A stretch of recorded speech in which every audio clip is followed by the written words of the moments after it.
Here's another tip today from Natural Green. Today we'll be talking about lawn seeding. One of the most important decisions while considering starting a new lawn or renovating your old one is the selection of seed or grass types. Grasses should be selected according to their intended use for your yard. Improper seed selection will lead to poor turf. Use of a turf grass species or variety that isn't adapted to your site, such as sun-loving grass in a shady area, low traffic tolerance grass in a high traffic area, will lead to thin bare spots, and this will eventually cost you more to maintain that desired lawn. Even among the most familiar types of turf grass, Kentucky bluegrass, there are still many differences. For instance, in the Twin Cities, city parks that were seeded, say 30 to 50 years ago, there was basically one type of bluegrass. It was aptly named Park Kentucky Blue. Park had good properties for mid-20th century lawns. It didn't need much fertilizer and it didn't need much water. Think about what you see when you drive down Victory Memorial Drive, or at Baker Park in Medina, or past older parks in Minnesota during July and August. What do you generally see? You see dormant turf, because that's what Park does. It gets that grayish tan, green color of dryness. When the rains come back, so does the lawn without many ill effects. You probably notice that parks don't get very thick or lush either.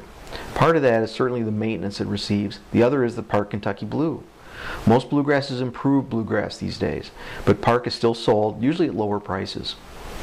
Selecting the proper types and mixture of grasses is an important first step, but it still doesn't guarantee success. The seedbed must be prepared properly. The seedbed should give the seed contact with loose soil and provide cover from direct sun or birds. My rule of thumb is every seed that you still see on top after you're done planting is seed that will not come up. This is a little simplistic, but it gets the idea across that seed germinates best when it's covered by a 1/4 inch to a 1/2 inch of loose soil and watered regularly. Seeds on top can blow around, they can dry out easily or be eaten by birds. In addition, lawns require proper maintenance. Things like mowing, watering, fertilization, liming, dethatch sometimes, and aeration in order to maintain turf vigor and reduce the level of stress and pest problems. Even resistant grasses can become susceptible to diseases and insects under poor management conditions.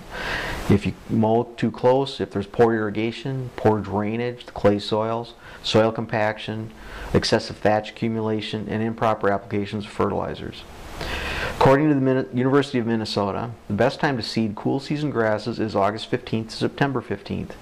Spring seeding can also be quite successful, however. Crabgrass pre-emergent herbicides cannot be used in the spring because it will kill the seed. There are some grasses that are not recommended for lawns here in the Twin Cities. Be careful of patch kits or quick germinating seed mixers designed to repair damaged areas. These blends contain a large percentage of annual ryegrass. Annual rye forms a coarse, thin turf and will not persist as a permanent turf. I mean, it's an annual, so it's not too hard to figure out what's going to happen after a Minnesota winter. Some of the mixes they sell on TV and in national magazines contain grasses meant for southern lawns, like Georgia, South Georgia. These grasses stay dormant until about June, then go dormant in September, turning a bright tan. So watch out for these. Use perennial ryegrass rather than annual ryegrass when rapid establishment and cover is needed to control the soil erosion and dust. Perennial rye only takes a few days longer than annual rye. When rapid establishment isn't as critical, match the seed as close as you can to your existing lawn. This will ensure a uniform appearance between the repaired area and the surrounding turf. Bent grass is used for specialized turf areas. In Minnesota, golf course greens are almost always bent grass. But unless you're willing to cut the lawn at an inch or less, cut it 2 to 3 times per week, level it so scalping doesn't occur, aerate often, and water correctly, then bent grass can be a terrible grass to have in the lawn. In an average Minneapolis-St. Paul lawn, bent grass grows in clumps you can see from 30 feet away. And these clumps will grow and requires Roundup for removal. It should be avoided in lawn turf.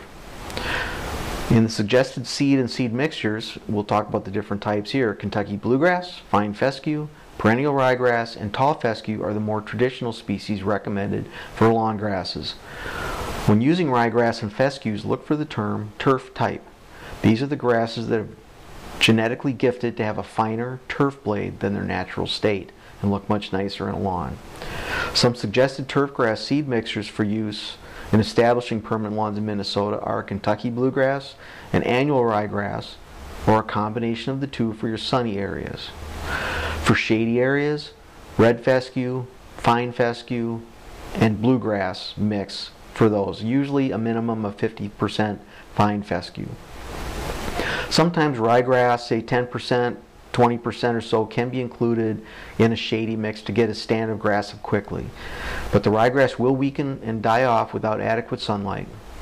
Then, for high traffic areas, there are turf type tall fescues available at specialty stores. These can put up with high traffic areas and require less in fertilizer and water than bluegrass. Sounds great, right? What's the catch? Well, it doesn't spread and thicken like bluegrass. The leaves are coarser, and when mowed, the turf blades tear, leaving the tops looking tan or brown. Renovating your lawn. When using a seed blender mixture, in order to provide enough diversity, 3 to 5 unrelated varieties should be used if possible. These are unrelated varieties of just Kentucky bluegrass. This is especially true if the bluegrass is a component, because essentially all of the seeds of a Kentucky bluegrass produce genetically identical plants.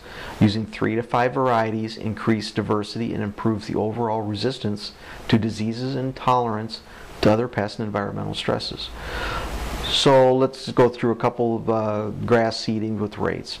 So for an open sunny site with well-drained soil, you might be looking at 80 to 85% Kentucky bluegrass mix, 3 to 4 pounds by weight per 1,000 square feet, and 15 to 20% of perennial ryegrass. Remember, look for turf type.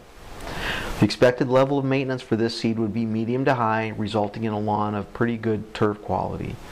Bluegrass generally provides the deepest green, thickest lawn, while ryegrass will generally lighten the color of the lawn and limit the thickness.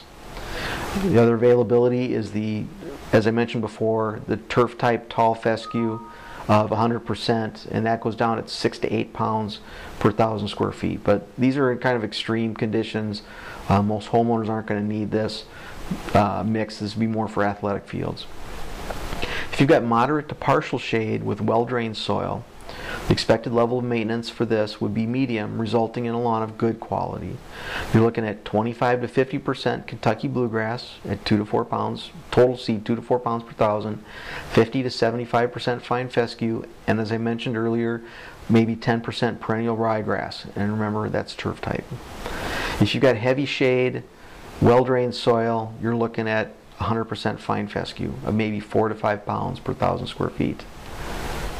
And if you've got heavily used high traffic area, the expected level of maintenance for this seed would be medium to high. So a lot of maintenance, resulting in a lawn of fair to good turf quality. 80 to 85% Kentucky blue at 3 to 4 pounds, 15 to 20% perennial rye, or you can use a mix of 85% tall fescue to 5 to 15% Kentucky. With all this knowledge, you're ready to start renovating your lawn or seeding your new lawn. If you have questions, don't hesitate to call us at Natural Green, 763-493-LAWN, 493-5296. This is Steve Ogenacker saying thank you.